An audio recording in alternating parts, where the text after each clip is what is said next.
Okay. Second half here. And I'm talking about Jerry Kane. Jerry Kane was married, and Donna Lee Kane is doing a great job. She didn't buy in to the to what was happening. Jerry Kane was targeted because he was a threat to the banksters, to the banks being able to repossess all of these homes. He was fighting it, and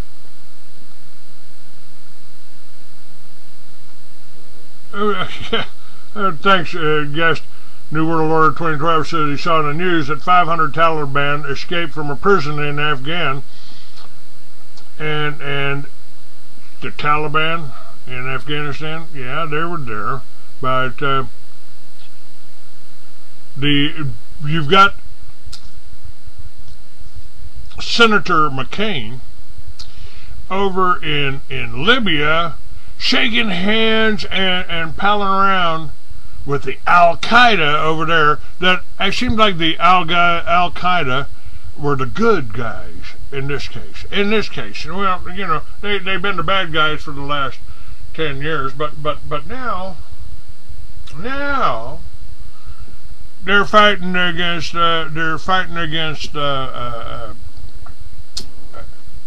Muammar Gaddafi, who, by the way, was loaned or given billions of dollars by the Federal Reserve. Exactly why? Playing both sides against the middle. This is all psychological operations to keep you confused and to keep you from seeing what's happening here. This story of Jerry Kane, that's up on my website right now.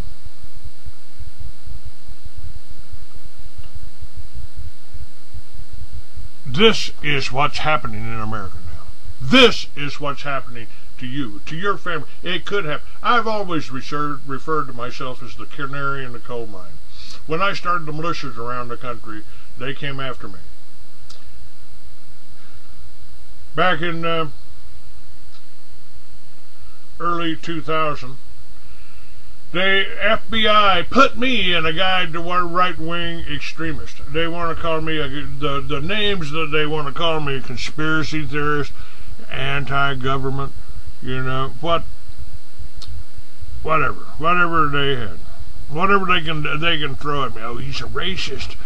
Just like they're trying to do with Jerry Kane. Anything to make them look bad so the public wouldn't go, Why'd you murder a father and their son? Why'd you do that? Why did you do that? That's the question everybody should be asking, but they're not. Because the psychological operations, and come on folks, they pay these people, descendants of Freud's nephew, they're just giving you the sound bites, and they're not really telling you anything that's going on.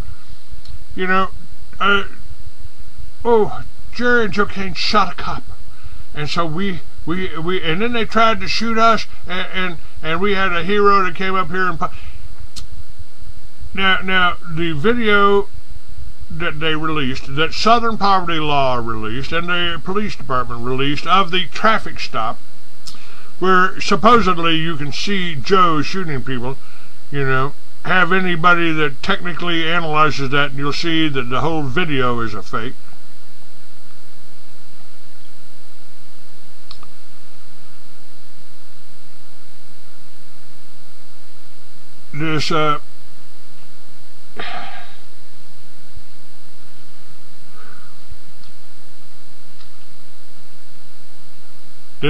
This is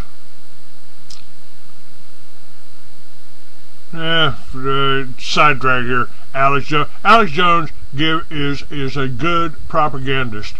He get 90% of everything he tells you is the truth. What he doesn't tell you is what you need to know to really put it all together and identify who the hell's behind this. And it ain't all Jews. It's the Masons, it's the police chiefs, it's the Masons out there. Yeah, Alex got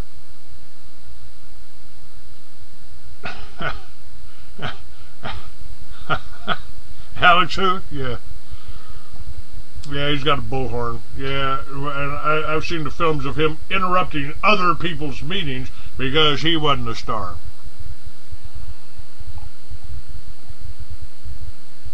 He doesn't want to talk about the banksters. He doesn't want to talk about the Zionists. He doesn't want to talk about Israel killing Palestinians.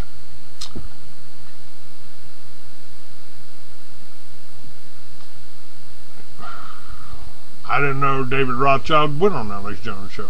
But, okay, that's what they're saying. Yeah, because Alex works for him, obviously. Now, let's go back to Jerry Kane and the murder of his son Joe. This is what you need to know. Chief Paudert of the West Memphis Police Department withheld from the public the facts that Jerry Kane's had a minivan. Let's see what else you got. I think I've already covered that. Let's see. He lied when he said that the FBI knew the Kanes were listed as domestic terrorists. We have the FBI report. I mean, so the FBI listed them as domestic terrorists. Well, me, the other veterans out there, anybody that's trying to get the truth out, under the Senate Bill 1959, House Bill 1955, Homegrown Terrorist Act, that's what they used by painting people like me as being dangerous, but conspiracy theorists, Christian identity, a militia. We're all dangerous. And now they've expanded that with the Kanes, with Jerry Kane. They've expanded that to include sovereign citizens, because a lot of people are talking about our sovereignty. And what they want you to know, and Donna mentions this, that, you just got to do what the government tells you to do, that's all.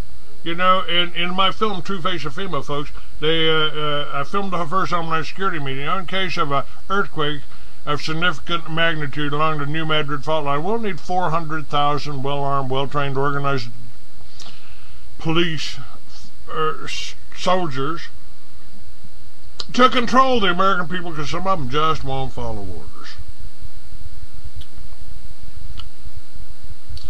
And this Chief Paudert has never revealed a reason for the traffic stop, and there was no reason because it wasn't a traffic stop with the Kanes. He has continued to allow the public to assume Jerry Kane had an invalid homemade license plate. He's never corrected the false public assumption that Jerry Kane did not have an invalid license plate. His minivan was properly registered and licensed. He created and incited a false public assumption, and he willingly, knowingly, and deliberately attacks Americans in concert with the SPLC and ADL. Jerry Kane was not a sovereign citizen. Jerry Kane said the term was ridiculous, like calling oneself a free slave. The minor son, Joseph Kane, was not a sovereign citizen. He, too, said that term was ridiculous, like calling oneself a free slave. The commercial appeal of April 17, 2011 states that West Memphis Police Department keeps Jerry Kane's apostilled papers as evidence. Within these papers, Jerry Kane, in his own words, describes himself as a national, not a sovereign citizen. Now, the chief of police possesses many pieces of evidence proving that Jerry and Joe Kane were not sovereign citizens, and Jerry and Joe Kane specifically decided to describe themselves as national.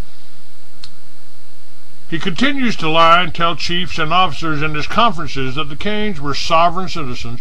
If he stops his smoke screening, people will see the holes, lies, and homicides of the whole story. He also lies when he said people who consider themselves to be free, as in free Americans, do not believe in any laws. To the contrary, the nationals absolutely hold themselves completely responsible if they harm people or property in accordance with the Constitution, which is the supreme law of the land. What they do not agree with is the bizarre idea that a crime can be committed when there is no victim. Now, the Kanes were murdered after not even matching the description of the real Hispanic killers or the number of real suspect killers, despite reports of Hispanics, Mexicans running from the scene of the traffic shootings. They were murdered after not even matching the vehicle description of the real killers with an orange roof. They were murdered even after the sole witness told 9/11 no to the killers having Ohio tags. They were never at any traffic stop with Brandon Paudert and Bill Evans, the two police officers killed. This is the reason West Memphis police produced one badly concocted video. West Memphis Police Department claims that neither police vehicle had audio recording and the backup patrol car had no dash cam. Above all, a concocted video was released 41 days after the alleged traffic stop. The ASP case summary report, it states that when Brandon Paudert made the scene as backup, he turned his dash cam off, yet his patrol lights were still flashing when the first responders showed up at the scene. A man turns off his dash cam when he makes the scene. This is not credible, as these men were personally hand-picked by Chief Paudert. In conclusion, we never disputed that the two officers were killed. We have maintained all along it was not the Kanes that killed the officers, that it was others. We couldn't understand why, even after everything was pointed out to both the officers at the traffic stop and the Kanes both being killed, were slapped down as ridiculous.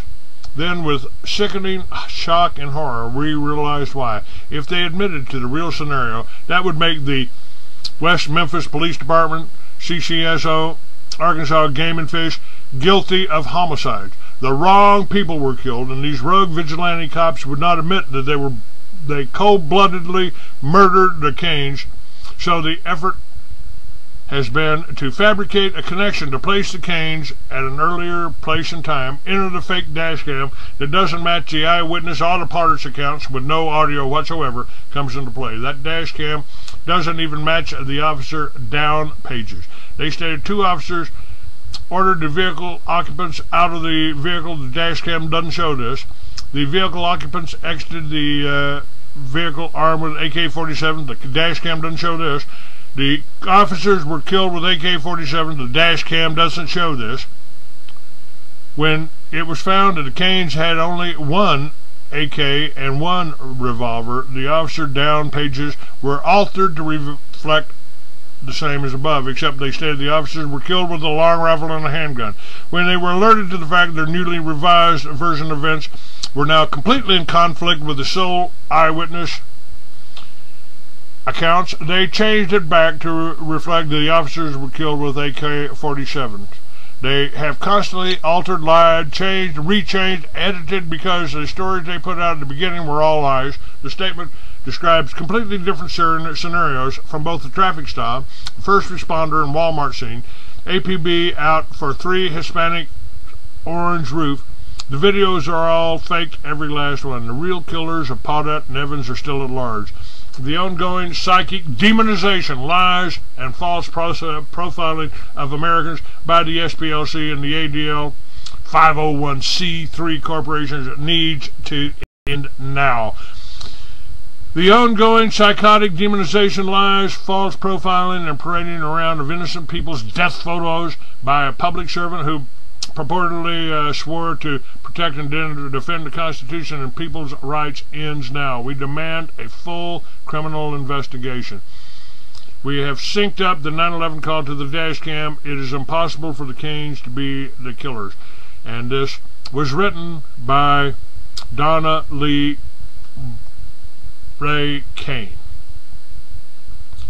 She also adds on there, express written consent must be obtained prior to this communication being distributed or printed. And folks, I have that. And I talked with Donna, and this story will be going. I think this is very important because it's the first time that we've got somebody of Donna's talent to actually put it down on paper, document it, and check it out. She asked what I thought about it. I said, I think you've done a superb job.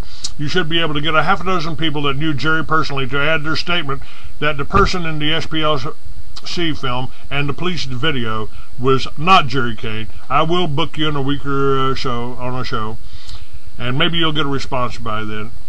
And I asked her if she wanted me to put an article that I plan on sending to Veterans Today, and she gave me that in writing. She also said, by the way, the real killers of Paudert and Evans are still at large. I said, I think it's important, and it needs to be used now to show what links the SPLC will go to cover up their attacks on American citizens. They're doing the same thing to Edgar Steele. His trial is going on now, and they're not letting expert witnesses testify. I give you permission to post it. There it is in writing. We need to get this out far and wide. Now, folks, what I'd like you to do, this show will be up on my website. This article is already up. This demand to Attorney General Eric Holder is already up on my website. Forward this. Tell people about this. Whether you like me or not, I really don't give a shit. I don't care whether you like me personally, because guess what? But neither I nor Donna Kane is getting out in public. We're not going anywhere. We don't care. We're not out. Well, we're not doing this to make friends. Not doing it to make friends. We're doing this because it has to be done. And I call it a conundrum.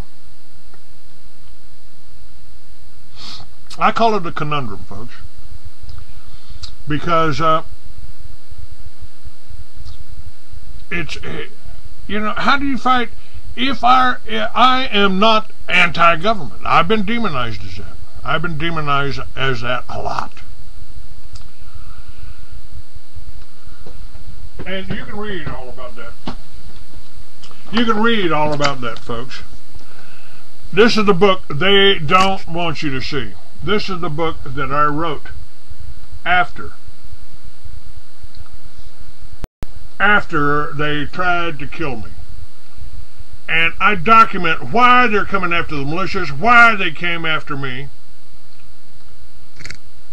And here's what the Bible says. Let me quote it. I know you're going to have people out there that are saying, "Oh, Clay's anti-Semitic." 2,000 years ago, the Bible told us of the coming of the New World Order as the eighth beast, the mark of the beast, which is the little RFID chip that they want to have all of your banking and health information on. And Jesus warned you about the Jews who say they are Jews but are not. Jesus told us that they were liars and of their father Satan. In this book, the past meets the future. Now, folks, I was successful. I was successful at getting Mark Taylor out of a lockup where he'd been locked up for a year. We were successful because a few of you made a donation. A few of you on this chat room right here made a donation, and I had the money for gas to get up there. I had the money to write the stories. I'd take the time to write the stories. And